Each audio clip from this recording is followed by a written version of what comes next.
कुछ लोग आउटगोइंग होते हैं, कुछ लोग रिजर्व होते हैं, कुछ लोग रिलैक्स्ड होते हैं, कुछ लोग टेंस्ड होते हैं, कुछ लोग सीरियस होते हैं, कुछ लोग हैप्पी गो लकी होते हैं, कुछ लोग इमोशनली कंट्रोल्ड होते हैं और कुछ लोग इमोशनली अनकंट्रोल्ड होते हैं। इस तरीके के बहुत सारे हमारे अंदर फैक्टर्स होते हैं जिन्हें कहते हैं ट्रेट्स।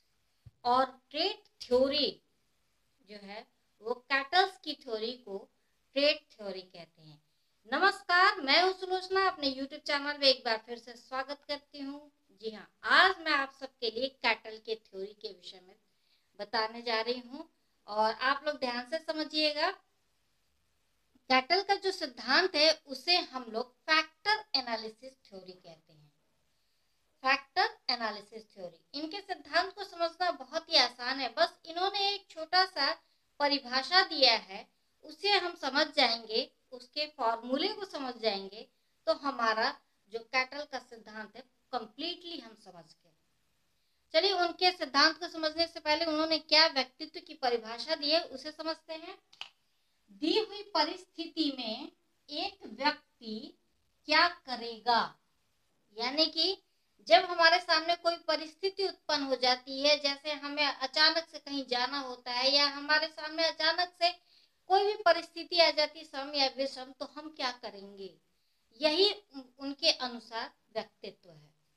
और इस व्यक्तित्व को बताने के लिए उन्होंने एक छोटा सा फॉर्मूला दिया जिसे कहते हैं R = F, ब्रैकेट में हमने दे दिया है F, P और S। इसमें मैं आप सबको एक एक चीज समझा दे रही हूँ। R फॉर होता है रिएक्शन ऑफ पर्सन, एक व्यक्ति क्या रिएक्शन करेगा। फंक्शन, F मतलब होता है फंक्शन, क्या करना है उसे। और P वही पर्सन या पर्सनालिटी हो गई, और S फॉर सिचुएशन। तो यहाँ पे जो हमने आपको एक एक वर्ड दिया है, एक एक लेटर दिया, उनके जो भी वर्ड समझा है उसे आप लोग ध्यान से समझ लेंगे तो कैटल की थ्योरी बहुत ही आसानी से और अच्छे तरीके से आप समझ गए, ऐसा समझ लीजिएगा। ठीक है, एक बार फिर से मैं रिपीट कर देती हूँ। यहाँ पे R = F, ब्रैकेट में P और S लिया गया है, ये है उनका फॉर्मूला। ठीक है, कैटल का दिया हुआ फॉर्मूला है ये। और इसमें जितने भी लेटर्स हैं क्या इंडिकेट करते हैं। R मतलब रिएक्शन ऑफ पर्सन, F मतलब फंक्शन, क्या करने वाला है, उसकी फंक्शनैलिटी क्या होगी। P का मतलब होता है या तो वो पर्सन या फिर उसकी पर्सनालिटी, और S मतलब वो सिचुएशन जिसमें वो पड़ गया है या ये एक सिचुएशन जिसमें उसे डाल दिया गया है।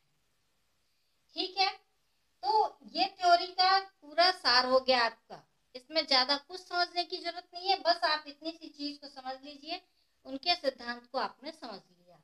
अच्छा, अब बाकी जितने भी लोगों ने, फ्रायड ने, एरिक्सन ने, सभी ने जो पर्सनालिटी विकसित होने की कुछ स्टेजेस बताए हैं, उसी तरीके से कैटल जी ने भी 6 स्टेजेस बताए हैं।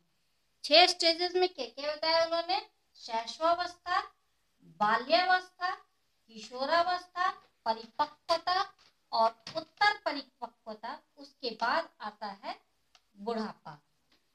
ठीक है, तो इस तरीके से ये जब हम समझ लेते हैं तो हमारा सब कुछ। अच्छा, शैशवावस्था में उन्होंने 0 से लेकर के 6 वर्ष तक की आयु बताई है, और उनका कहना है कि इन 6 वर्षों में एक बालक बहुत कुछ सीख जाता है और बहुत ज्यादा उसका दिमाग इंटेलिजेंट की तरह चलता है। वो जितना ज्यादा हम उसे समझाएंगे, सिखाएंगे, वो उतनी सारी चीजों को आसानी से ग्रास्प कर लेगा।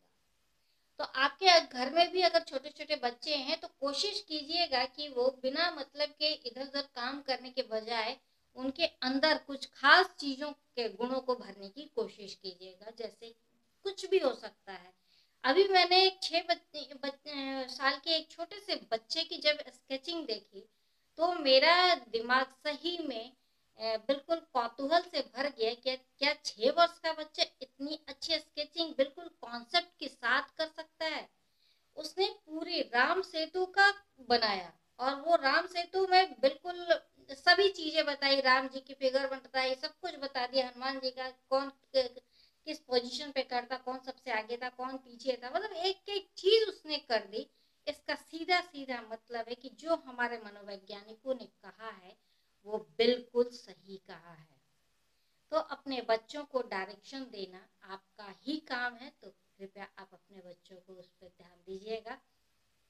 चलिए अब इस सिद्धांत में कुछ खास चीजें हैं, उनका मैं आपको बता देती हूँ कि उनके सिद्धांत की और क्या विशेषताएं हैं। उन्होंने 16 प्रकार के पर्सनालिटी फैक्टर बताए हैं और उसका मेजरमेंट करने के लिए एक टेक्निक दिया है और वो टेक्निक कहलाता है CAQ। CAQ Cattle's aptitude, Q for questionnaire।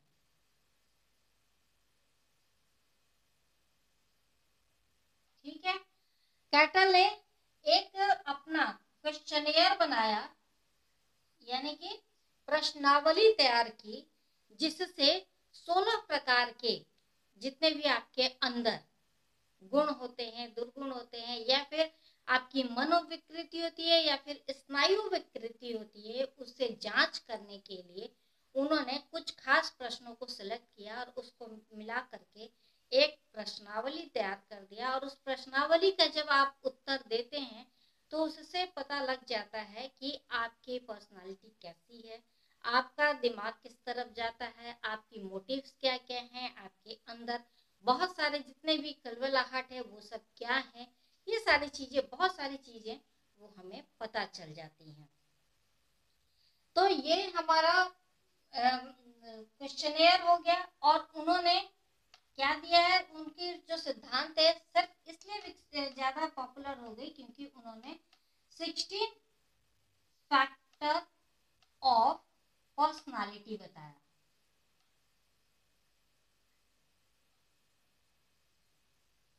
16 प्रकार की पर्सनालिटीज बताई है उन्होंने। और वो 16 पर्सनालिटी अभी मैंने जिस तरीके से आपको बताया था क्या क्या थी, या तो एक व्यक्ति रिजर्व हो सकता है या फिर वो आउटगोइंग हो सकता है।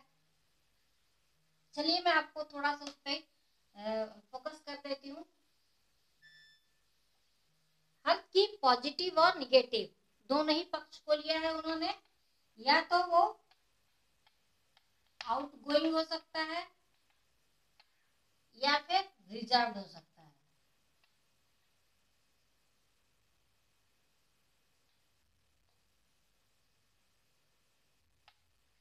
इंटेलिजेंट हो सकता है, मोर इंटेलिजेंट,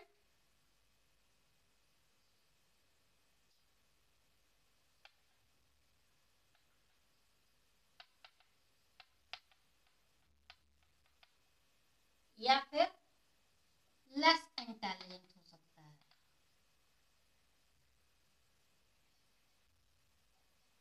ठीक है, या फिर सीरियस हो सकता है या फिर हैप्पी हो सकता है। तो इस तरीके से उन्होंने 16 प्रकार के गुणों को बताया जो आपके अंदर होती है। किसी में वो चीज बहुत ज्यादा होती है, किसी में बहुत ही कम होती है। कुछ लोग रिलैक्स्ड होते हैं, कुछ लोग टेंस्ड होते हैं। हालांकि ऐसा नहीं है कि कोई भी एक गुण किसी में बिल्कुल ही नहीं होता है, होता है, लेकिन किसी में वो चीज कम होती है, किसी में बहुत ज्यादा होती है। आप भी आप अपने आसपास देखते होंगे कि कुछ लोग बहुत ही हंसमुख होते हैं, बहुत ज्यादा हंसते बोलते रहते हैं, सबके साथ मिलजुल के रहते हैं। कुछ लोग बहुत ही रिजर्व होते हैं, उनको हंसना बोलना बिल्कुल पसंद नहीं है, सामाजिक क्रियाओं से बिल्कुल पसंद नहीं है। कुछ लोग छोटी छोटी बातों पर टेंस हो जाते हैं, कुछ लोग हर चीज में रिलैक्स होते हैं। ठीक है, हो जाएगा, कोई बात नहीं। कोई प्रॉब्लम भी आती है तो वो कहते हैं कोई बात नहीं, हो जाएगा, सब कुछ ठीक हो जाएगा। और कुछ लोग छोटी सी बात पर भी बिल्कुल चेहरे की हंसी को खो देते हैं और बिल्कुल उसमें रम जाते हैं कि मेरी परेशानी है, अब इसे कोई सॉल्व नहीं कर पाएगा। तो ये रहा हमारा जो आरबी कैटल का जो थ्योरी था ये बस इतनी छोटी सी है, लेकिन छोटी सी थ्योरी बहुत ही ज्यादा कुछ कह जाती है और बहुत कुछ इसमें समझने के लिए है। तो आप इस थ्योरी को बस इतना भी समझ लेंगे तो आपके लिए बहुत ही अच्छा रहेगा और आपका एग्जाम अवश्य ही क्लियर होगा। तो चलिए मैं नेक्स्ट वीडियो की तैयारी करती हूँ, तब तक के लिए आपको नमस्कार।